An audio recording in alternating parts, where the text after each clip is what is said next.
Welcome.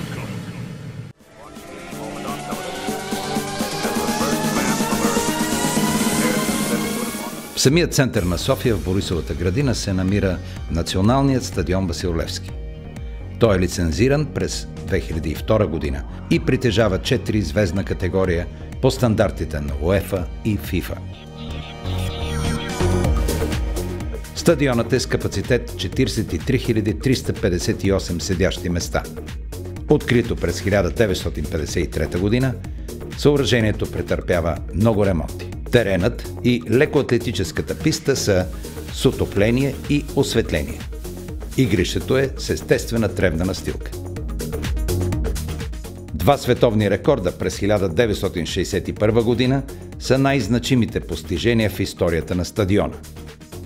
Пред препълнени трибуни на Валерий Брумел на скок височина 2 метра и 25 см и на Тамара Прес на диск 58 метра и 6 см.